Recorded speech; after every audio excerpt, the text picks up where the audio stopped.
xibaar yu wér te wóor ca tàng ba abonnez-vous pour ngeen di mën di jot suñuy vidéo. daleen ak jàmm seen chaîne bi di Buzz 221 HD kii di Serigne Mboup di ak personnalité politique bu kenn dootu présenté ci réew mi di Sénégal di njiitalu parti politique bi ñu dippee ànd ndawle démb jëloon nañ ay daan yu métti daal di koy teg ci ndoddam ci procès bi doon jaar ci diggante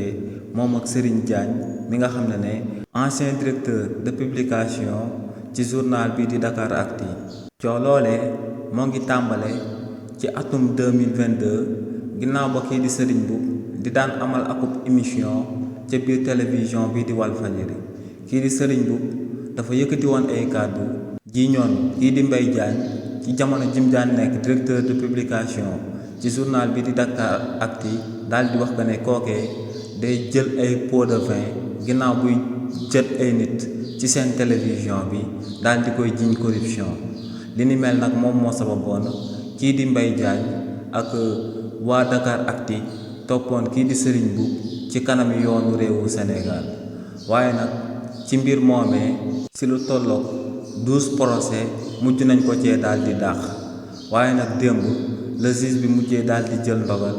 daal di jël ay daan daal di koy teg ci ndodd kii di Serigne Mboup ginnaaw ba mu dëggalee que ne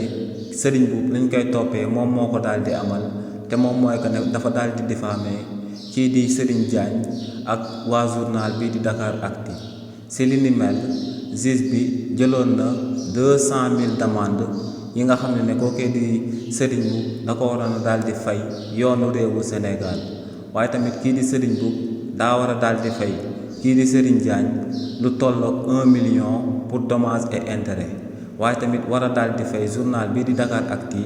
lu tolloog 1 million de francs CFA pour dommages et intérêts waaye tamit kii di Serigne Mboup moom mooy jël bépp frais de justice bi nga xam ne kii di Serigne Diagne ak waa Dakaractu amoon nañ ko ci seen procès yi ndax daal di nañuy dàq lu tolloog 12 procès yu nga xam ne dafa waroon a daal di jaar seen diggante waaye tamit kii di Serigne Mboup ba tey juge bi daal dina koy daan ngir mu daal di jël condamnation boobee ñu daal di amal ci jëmmam mu daal di koy diffuser ci journal locaux yi maanaam mu daal di fay ñu bindal ko ab article daal di wax que ne dañ koo daal di daan ci problème mu diffamation ci réewu Sénégal.